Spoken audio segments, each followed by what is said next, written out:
Hi everybody, this is just a little video on how to look up your chart so you can see where the planets are from your birth, but also see where the planets are transiting through your chart, which will be helpful to understand what I'm talking about, where the new moon and the full moon and Mercury retrograde, so you can see where all that's happening.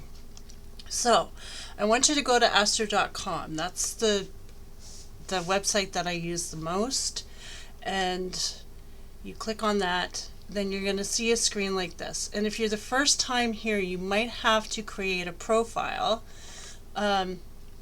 So figure out how to do that, and then it will ask you for your birth information, and you will need your time of birth to do any predictive astrology to find out what areas these planets are affecting.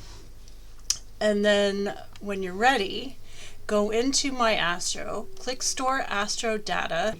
Your information should be right there. And then I want you to go to Extended Chart Selection. And then it should say Chart Type, Natal Chart, Chart Drawing. It could be this one, or you could just go for a very basic version, which would be the web default style. And then this is what the chart is going to look like. And all the black planets on the inside are the planets that are in your chart. Then if you click with transits up here in the corner by chart selection, it's going to bring up these green planets on the outside, which are where all the current planets are moving through your chart. So if you look right here, you're going to see the sun and the moon conjunct. The moon hasn't quite met the sun, making it a completely new moon, but this is actually pretty close to my sun. So this new moon is going to affect me. And so it's going to affect me personally as my whole self. So wherever this new moon is happening, the chart is broken down into 12 sections, 12 areas of your life. So where this new moon is happening is where you should direct your intentions towards the new moon that have to do this time with Leo. And for me, it's in the 5th house. And the 5th house is all about hobbies and having fun and social life. Also has to do with sex and children, creativity, and things that we enjoy doing in our spare time. So if you were somebody who had the sun in the 1st house, it could have to do with your appearance and how other people see you. The 2nd house could have to do with your finances. So maybe you want to manifest something where you would have the money or a deal or something towards something that you want to purchase, which could be anything from a trip to a piece of property or some kind of maybe a paddleboard or a car or a kitchen appliance, who knows. The 3rd house is our community and our siblings, and maybe it's also about like travel within the vicinity.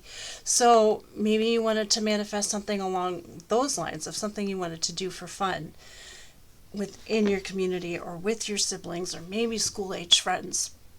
The 4th house is the house and home.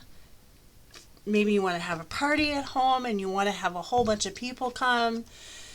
I already explained the 5th house. The 6th house has to do with our job and our employees, like our co-workers, and our day-to-day and our health. So if the sun was to happen here, maybe you wanted to manifest things around having more fun in your daily life and doing things that you enjoy. Maybe you're looking for a job right now. So if the moon is here, you might want to manifest something where you find a job that isn't mundane, that it's full of adventure and things are always changing and keeping things exciting. And then the 7th house has to do with relationships, so maybe you want to manifest some romance. The 8th house is things that you share with other people, so maybe you want to set intentions around things that you would do with a partner. The ninth house is long distance travel. So if the new moon is happening in this area, you might very well want to do something that has to do with travel or adventure, new experiences. The 10th house is career. Again, if you're looking for a job or if you want to be in the spotlight doing something, whether like it's on the stage, talking in front of other people. This would be a good opportunity to manifest the things that have to do with being courageous enough to speak in front of other people. The 11th house has to do with friends and like-minded people. So maybe you want to find groups of people that you're doing fun things with. The 12th house has to do with our spirituality, time that we spend by ourselves, and experiences that have to do with being in solitude. So you could set intentions around connecting with your higher self or finding more time to yourself so that you can really discover who you are on a deeper level. And there you have it. Hopefully that is clear as mud. And I'll see you later.